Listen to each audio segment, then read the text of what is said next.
पंजाब के कई जिले इस समय बाढ़ की चपेट में हैं और राज्य में फसल को नुकसान भी हुआ है। खेतों में जलभराव होने से किसान चिंतित हैं और उन्हें भारी नुकसान की आशंका सता रही है। इसी बीच पंजाब कृषि विश्वविद्यालय द्वारा बाढ़ के कारण पंजाब के खेतों में जलभराव से फसलों को बचाने के लिए एडवाइजरी जारी की गई है। विशेषज्ञों ने कहा है कि अगर धान की फसल, खासकर बासमती की फसल में पानी 4 से 5 दिन तक जमा रहता है तो फसलों के अधिकतर सड़ने की संभावना बढ़ जाती है। ऐसे में पंजाब कृषि विश्वविद्यालय द्वारा धान के किसानों को खेतों से पंप के सहारे पानी निकालने की सलाह दी गई है।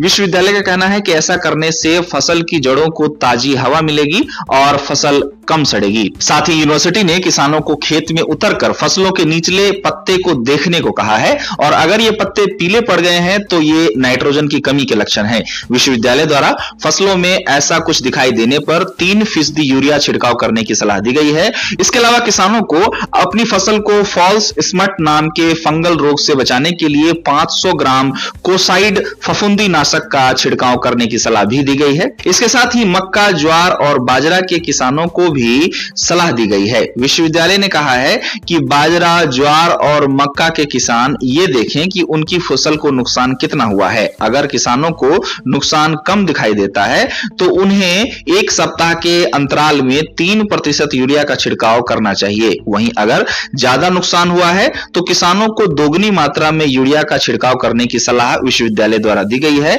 बता दें कि पंजाब कृषि विश्वविद्यालय द्वारा बाढ़ के मद्देनजर मक्का और ज्वार की फसलों को लेकर जारी की गई एडवाइजरी में कहा गया है कि फसल के लंबे समय तक पानी में रहने से तने सड़ सकते हैं। ऐसे में प्रभावित पौधों को उखाड़ना जरूरी है। वहीं कपास की फसलों को लेकर भी विश्वविद्यालय द्वारा जारी एडवाइजरी में कहा गया है कि कपास की फसल को बचाने के लिए किसान 1 लीटर पानी में 10 मिलीग्राम कोबाल्ट क्लोराइड मिलाकर स्प्रे करें। इसके साथ ही 1 सप्ताह के अंतराल पर 2% पोटेशियम नाइट्रेट का 4 बार छिड़काव करने के लिए कपास किसानों से पंजाब कृषि विश्वविद्यालय द्वारा कहा गया है। गौरतलब है कि पंजाब के 9 जिले इस समय बाढ़ की चपेट में हैं। इनमें फाजिल्का, फिरोजपुर, कपूरथला, पठानकोट, तरनतारन, होशियारपुर, मोगा, गुरदासपुर और बरनाला शामिल है। पंजाब सरकार का कहना है कि बाढ़ के कारण राज्य के 1312 गांव प्रभावित हुए हैं। बता दें कि बाढ़ के कारण पंजाब के इन जिलों में लोग परेशान हैं। साथ ही खेतों में पानी जमा होने से किसान नुकसान को लेकर चिंतित हैं।